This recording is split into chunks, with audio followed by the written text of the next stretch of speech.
Hi, this is Papa G, and welcome to Papa Can Cook. Today we're going to be doing something again with venison, and I'm going to continue to convince you that venison can be absolutely delicious and not gamey. We're making something special. It's venison pastrami.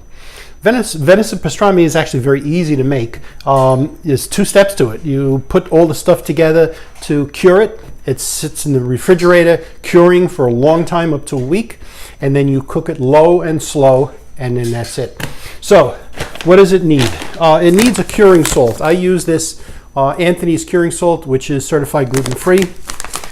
It needs some brown sugar. We're going to use brown sugar twice in this recipe, at the beginning and then just before you bake it. It's going to need paprika, allspice, garlic powder, and ground black pepper. And that's basically it. That's what we use to do the curing. So I'm going to put this all together and then I'll show you how we set it up to cure.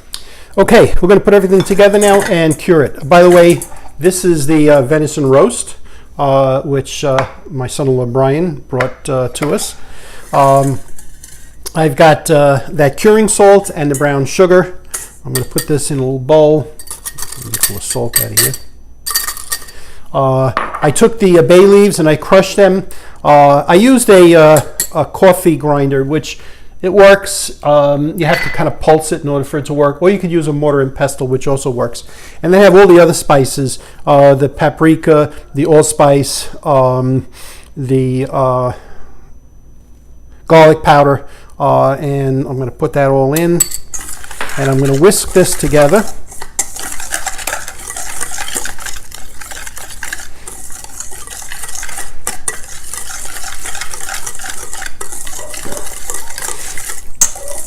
Okay, once that I've got that all whisked together, which is what I have, I'm going to take, by the way, I've taken the venison roast and I rinsed it and patted it dry. So I'm going to now put this all over the roast, kind of pat it in. Try and get it all over.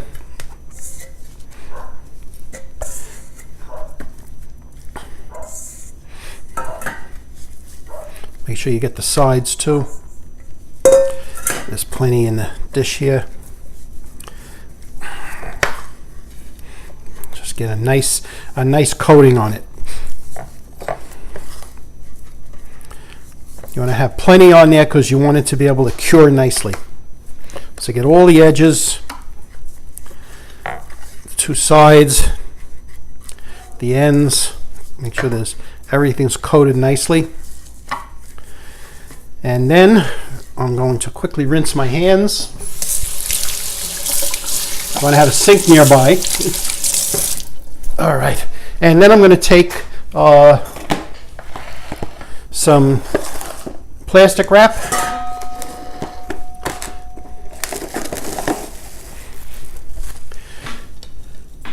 Put this on the plastic wrap. I'm going to wrap it tightly. Put a couple layers of this.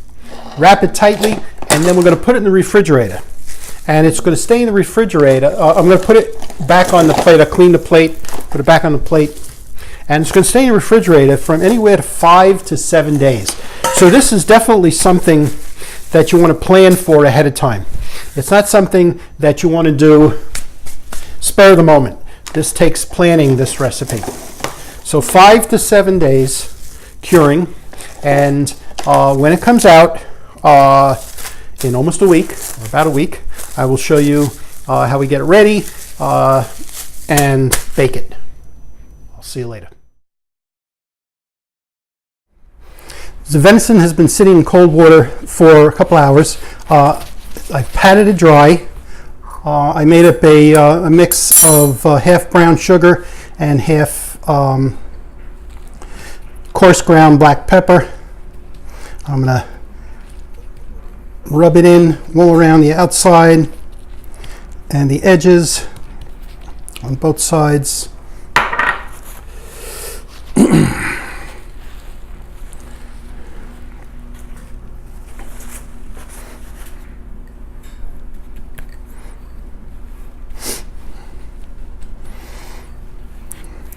And I have the oven preheated to 250 degrees. So it's going to slow bake for 2 hours at 250 degrees. I have a roasting pan all set. Just want to make sure I get all the edges. All right.